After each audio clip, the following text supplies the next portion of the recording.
I'm Kathy. I'm an alcoholic and an addict. And I just want to put it out there, like all good addicts, I'm a procrastinator. And my hair is really white, and I should have dyed it for this event, but they have this stuff women buy. It's like mascara, and you just touch it up.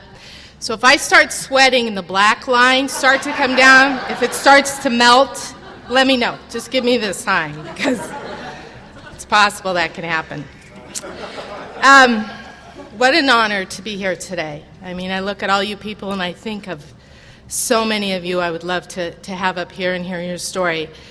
And for some reason, it was my turn this year, and I'm just really, really honored. You want to do a good job up here, and I was really nervous, and I thought, you know what, just be real. Just tell it the way it is, the way it was. And I decided that, I'm a librarian. And coming up in a few weeks is Read Across America Day, which is the birthday of Dr. Seuss. And so I've been doing a lot of Dr. Seuss stuff. I'm going to be the cat in the hat that day, and it's a really big day, for the library. It's like Christmas. And I was reading Oh, the Places You'll Go. And if you haven't had a chance to read that book, it is a lot like our journey in recovery. It really is. And I'm going to read a couple excerpts, and he says, I'm afraid, this is an excerpt, it's not the beginning, but it says, I'm afraid that sometimes you'll play lonely games too, games you can't win because you'll play against you. All alone, whether you like it or not, alone will be something you'll be quite a lot. And when you're alone, there's a very good chance you'll meet things that scare you right out of your pants. There are some down the road, come hither and yon, that scare you so much you won't want to go on. And, in my great career of drinking and using, like so many of us, it started out really fun. And I will never forget the fun parts. I mean, it was really a blast in the beginning. And somewhere along the line, for me anyway, the combination of alcohol and marijuana took me to some places that, I swear to God, I just don't, I can't believe that it was me in those positions and me doing some of the things that I did. And it wasn't like that was me, that was my core, that was what I wanted to do. But behind the influence, especially of alcohol, but the combination of the two, just put me in some places that were beyond my wildest dreams in a bad way. And I thought I would just share, a couple of the highlights. I don't want this to be a drug-a-log, but I think it's important for especially new people. When you see people in recovery, sometimes you think, oh, they're so normal, and they look like they've got it together. And you kind of forget, or you maybe don't know what happened. And, for me, I was one of the typical rebellious teenagers, come from a big family. A lot of you have been to my mom's house in Northridge. We did a lot of events there in the early years. But my parents split up, and our family really had a hard time, the kids. There were 6 of us. We're all really tight, close in age. And we started partying together to kind of work through that pain. And somewhere along the line, the partying took off in a whole nasty direction. And I just couldn't, I just couldn't control it. And I ended up dropping out of high school. I got a DUI. That was back when there were 502s. It wasn't as bad as it is today, not nearly as bad. I mean, the courts kind of intervened and asked, why is this kid kind of on her own at 16, out of school, doesn't really live anywhere? And from that point, things started happening that I just never thought would happen to me. Things like I found myself, I don't know what it is about young people, but we liked partying on the top of things, on the top of hills, on the dangerous places. So we go to the top of Zelza, and one night I don't remember any of it. It was a complete blackout. My only helicopter ride, I think that, in a basket and that whole thing, but I don't remember any of it because I was in a complete blackout. But apparently I was so drunk I rolled really far in a ravine and woke up in intensive care 3 broken teeth, my hair was shaved, I had a huge blood clot that they were afraid was in my brain. And I just, I remember thinking, what have you done to my hair? What's going on with my teeth? It wasn't like, what happened? Where am I? And that was back when the hospital was Sherman Oaks, not Sherman Oaks, but the Canoga Park Hospital on Sherman Way. It was a little hospital. And I was there for 10 days, and I remember people coming to visit me, and it was like the drama. People would come in, they were my friends, they figured out a way to party in the hospital, and a guy took me out on the street in the wheelchair, and it was just like, today I look at that and I think, where was my head? I could have died in this thing, and I'm worrying about how am I going to get the smokeless pipe, the pot in my head, how am I going to do this in this hospital? And from there, you'd think that maybe that would have kind of woke me up. And, of course it didn't. I was still really young. I was only 16. And then, I knew, okay, so you don't drink on hills, don't drink on high places, just try to be sensible in where you drink. But things started happening that today, it's hard to even tell you, some of the shit, but my mom, who I love more than life itself, she started confronting me about drinking and driving and drinking, and I would run away in and out of the house and stuff. And we got into it one night, and she slapped me across the face, and I slapped her back, and we stood there slapping each other's face. And, I look at that today, and I think, what an asshole child. How do you slap your mom? It was just really messed up. But, again, it was just part of what was going on. It didn't matter. There was so many things, that as time went on, I wasn't really seeing what it was doing to me. But it was definitely controlling my life. And, these were the years, the high school years are so important, especially for girls, because you're learning, how to interact, how to date, all that. And I don't know about most of you, but I was born in 1960, and, my teenage years were in a really bad time. Partying was just the big thing that went on, especially in the Valley. And I didn't learn any of those skills whatsoever, none of them. Because to me, getting drunk and maybe ending up in bed with somebody was like, that's what happened. It wasn't like you'd go out on a date and get to know each other. It was just, I was totally at the whim of drugs and alcohol.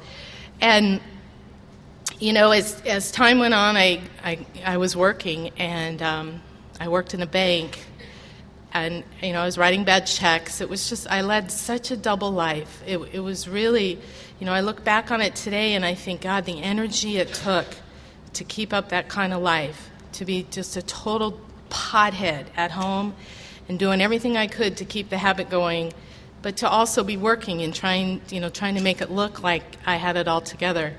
And I shared about this at a meeting the other day. It was, sometimes you're going along life and then all of a sudden you remember something and you're like, oh my God, can't believe that one happened.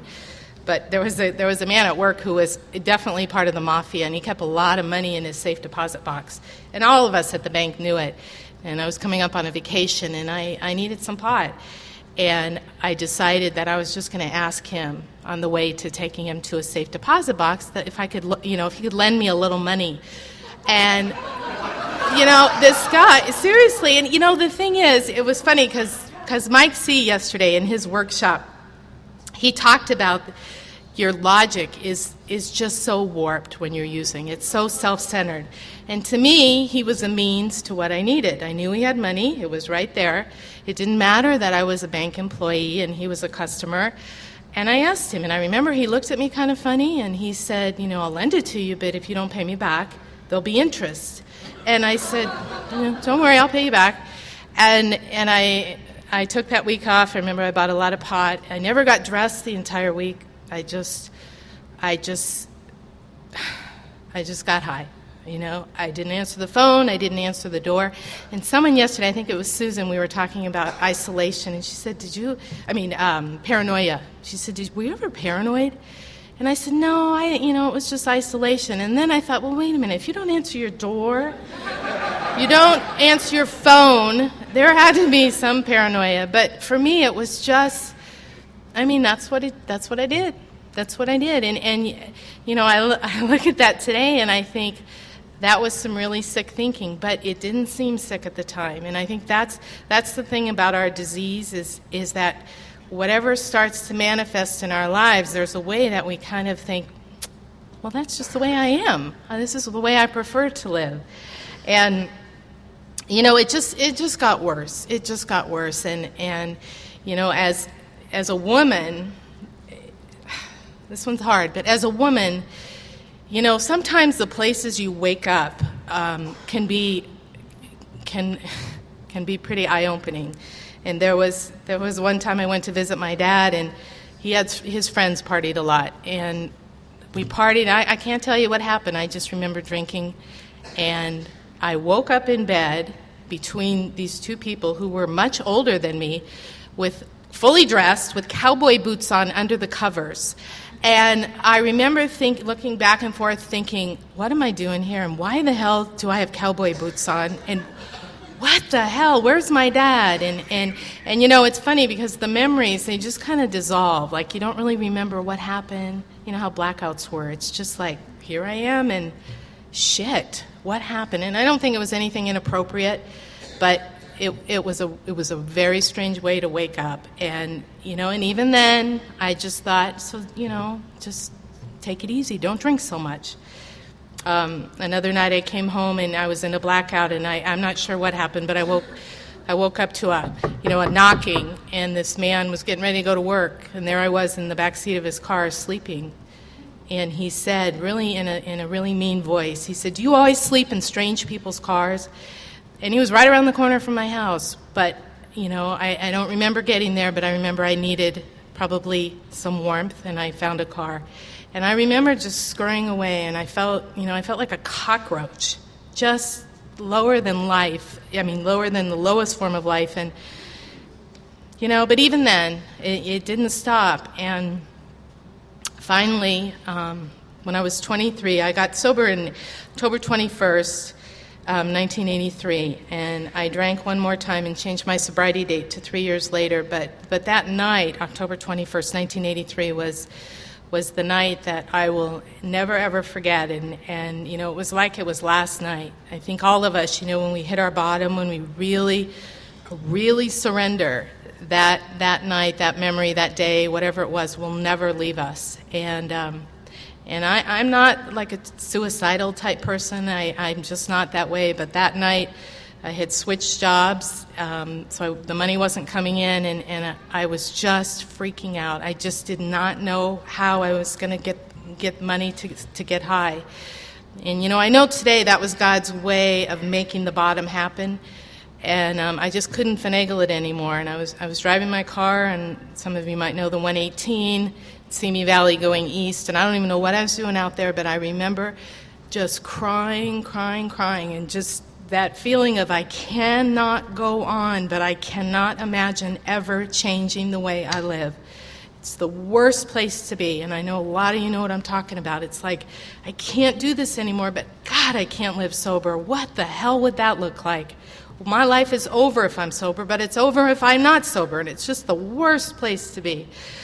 And I remember there was such a huge part of me just saying, just whip that wheel, go, just do it, you'll go, that's it. There's a cliff on the side, a bunch of rocks, and I thought, that's the way. And there was this little voice, and you know, today I know it was God. A little voice had said, maybe your mom can help. You know, that same woman who I slapped her face over and over, and you know, she worked a lot, she was rarely home, but that night I decided just go there. Something told me go there, and I went to her house and I knocked on the door, and I don't know if it was a breakdown, I don't know what the hell it was, but I remember saying can't 1,000 times. I just said, Mom, I can't do this anymore. I am fucked up. I can't pay my bills. I can't live sober. I can't, can't. It was just, and I remember her sitting there. The room was kind of dark, and she was just looking at me, and she said, you know, I'll never forget it. She said, I will be damned if my daughter's life is going to be taken by drugs and alcohol. And she got on a line called Be Sober, you know, and today I think, shit, a phone call, is that really all it took? But that's what it took. And when Bill shared last night, which I love hearing Bill, but when he shared about his first meeting, I thought, that's so funny because it was so close to mine. You know, I went to it was called the Valley Club.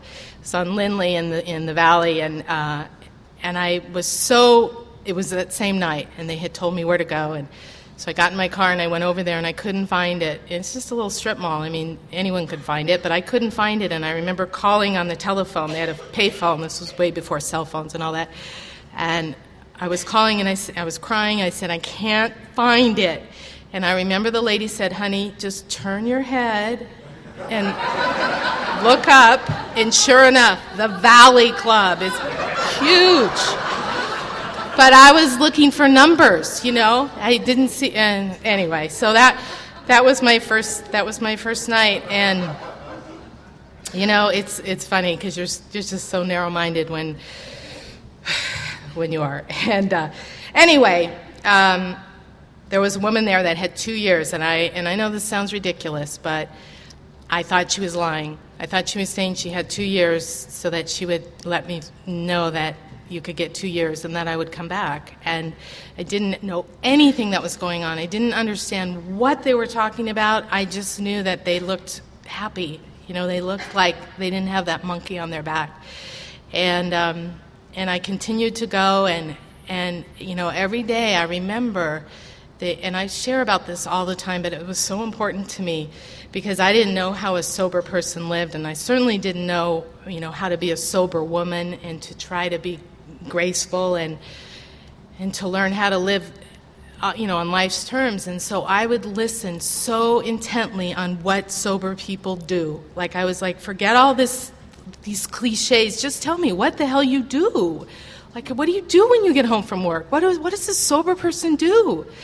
And it was little things, you know, like getting a library card or washing your car. One guy said, I make a week out of washing my car.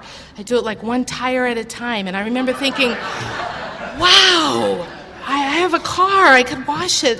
That would take 2 hours, you know. But that's what it was about. And I know it sounds so stupid right now and so simple, but when you don't know what sober people do, man, I needed all the help I could get. And I remember it was a few years into my sobriety, and I had a girlfriend whose husband had a really bad problem with pot. And so she said, you know, there's this group, Marijuana Anonymous. And we went to the French Quarters, and that's where I met Dave, Kay, and Carol. And Carol used to come high to that meeting. But she'd keep coming back, you know. She'd come with her husband, and she'd be just high, like, you know, crazy high. But she kept coming back. And Dave was like, I don't know, 18. He was just a kid. And, you know, there was something, though, about Marijuana Anonymous. It was like finally being, you know, and it was like Goldilocks, you know, finding the right bed. I mean, I always knew I was like in the right house, but it just felt so right. And I was so honored and lucky to be a part of those beginning days when we joined the 3 groups and all the stuff, you know, that went on in the beginning years of Marijuana Anonymous. And, you know, from there, you know, I think recovery, as a woman in recovery, there's some stuff that is really personal. And, you know, this is my story, and I can only tell you from my point of view, but it wasn't always easy. You know, I went through bankruptcy sober because I had to really face a compulsive shopping addiction. And I still struggle with that sometimes. I mean, when I go into a major department store, you know, it's not just about buying the shoes. It's like the shoes, the dress, the earrings, you know, on and on.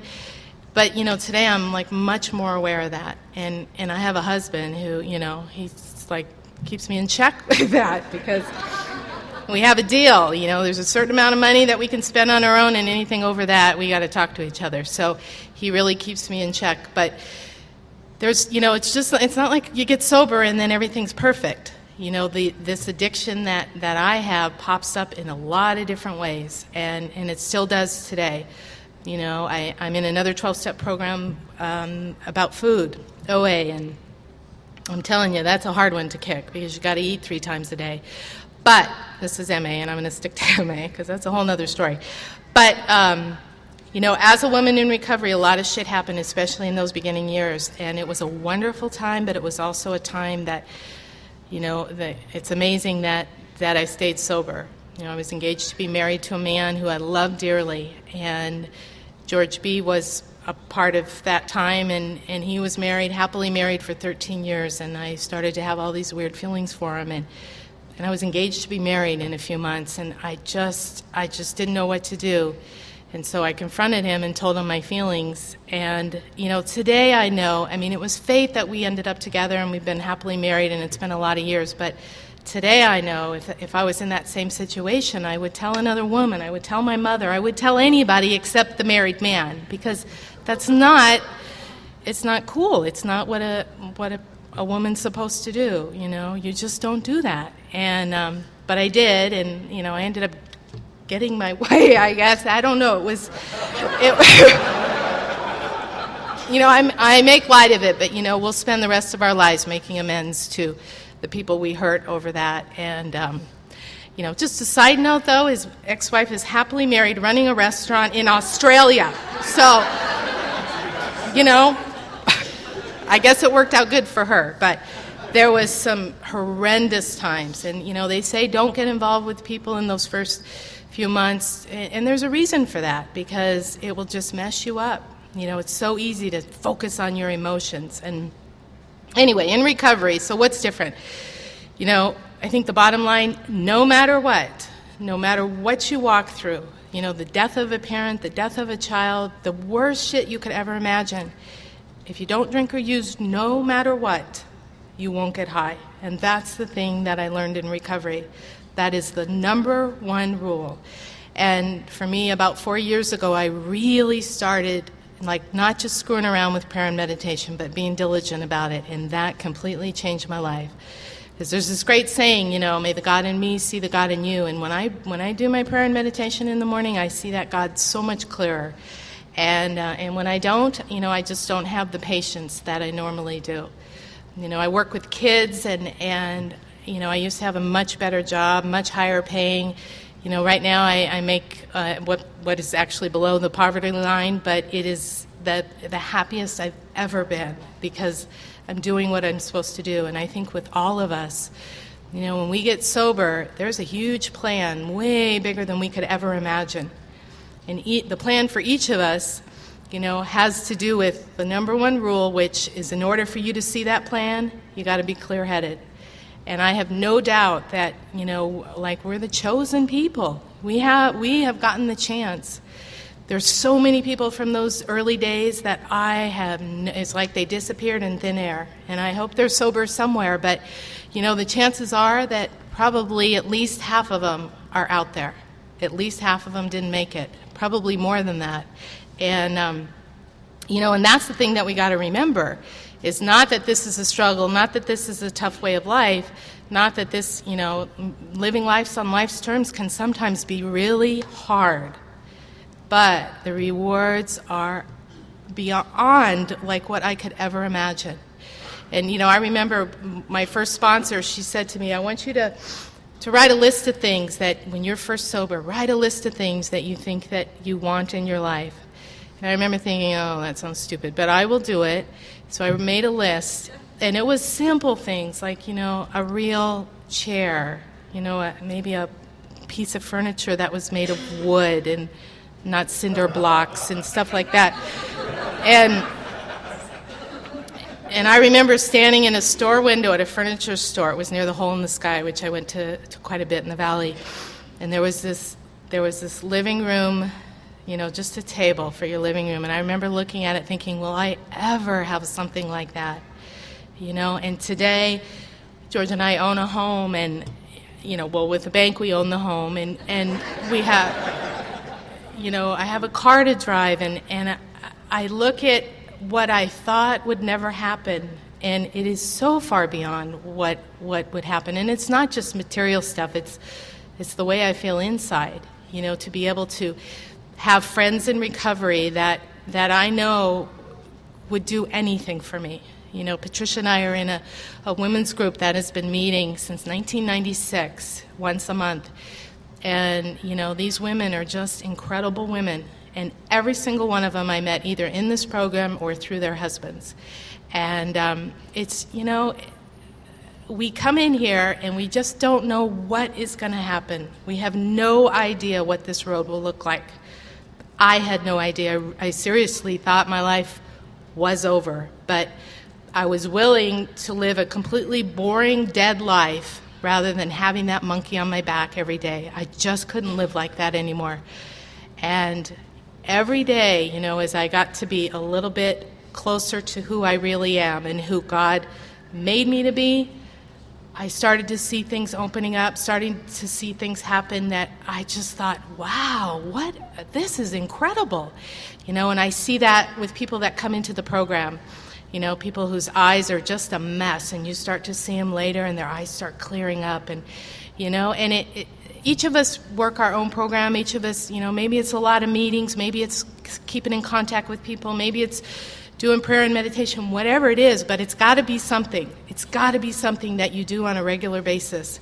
Because when I went out after 3 years, I drank. It was just one afternoon, but, it was a drink, and that blew it all. But I had stopped doing the stuff I was doing. I just kind of started to feel normal again. And, and I learned from that lesson. It was a long time ago, and I'm just willing to do what it takes. And, being married to an addict and an alcoholic is, that keeps you in check as well. And, there's a lot of things I'd love to say about George, but someone said, you can speak, but you can't talk about that asshole husband of yours. Yeah, he told me that. Yeah, you gotta love George. Anyway, he is a great guy, and that's a gift of sobriety. And that's not to say you come in here and find a mate, but it has happened quite a bit with people, and it's a neat thing to see. It's another neat thing to see when people come in and they realize maybe they're not in the right marriage, they're not in the right place, and they have what it takes to do the steps to get out of it. And that's another thing. It's like you get sober and you get real. You start to realize, what, the life we have here is really limited, and we don't know from one day to the next if we're going to be here. And so, I got these 24 hours. And, when I do my prayer and meditation every day, the first book I look at is the almanac, because the almanac tells you exactly what day of the year it is, how many days are left and how many hours of sunlight in that day. And since I started doing that, it really keeps me aware of what I got today. What I got, don't waste it. Just don't waste the time. In sobriety, it's hard to say this, but because I want to appear like, I'm almost 50, I'm a strong woman, blah, blah, blah. But there's a part of me that's still a kid. And I think, okay, so when is that going to change? When am I going to wake up and feel like my mom probably feels? And the bottom line is, I may not ever feel like that, but I can do the things that a woman does today. That's a proper and a graceful and an upstanding person and a woman. And the places that alcohol took me, particularly alcohol, I was anything but that.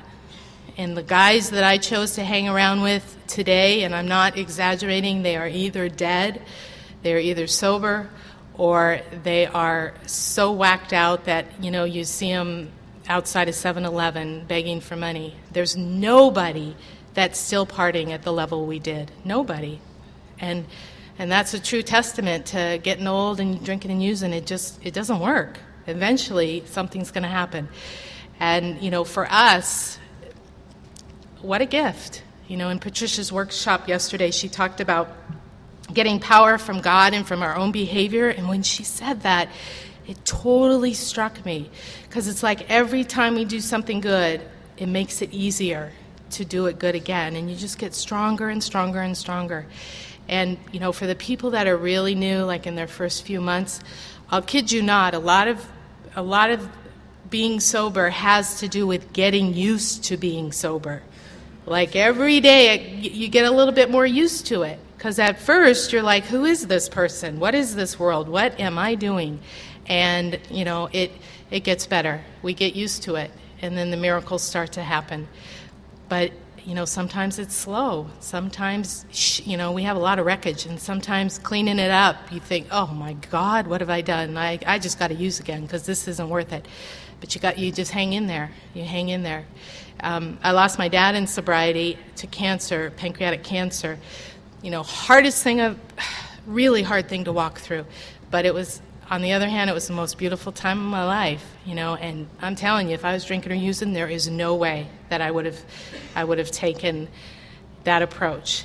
And it's just an unbelievable way of life. And I think that if you're here and you got a seat, don't give it up. Don't give it up. In closing, I just want to say something by Dr. Seuss. Okay. You'll get mixed up, of course, as you already know. You'll get mixed up with many strange birds as you go. So be sure when you step with care and great tact, and remember that life's a great balancing act. Just never forget to be dexterous and deft, and never mix your right foot with your left. And will you succeed? Yes, you will indeed. 98.75% guaranteed. So together we'll do this, though it's an uphill climb. It's a disease that can be cured 24 hours at a time. So if Dr. Seuss were here, he'd say we found the clue. The cat in the hat's got nothing over you. You're alive and free, no rip in your seams. Time to follow your heart. Now go conquer your dreams. Thank you.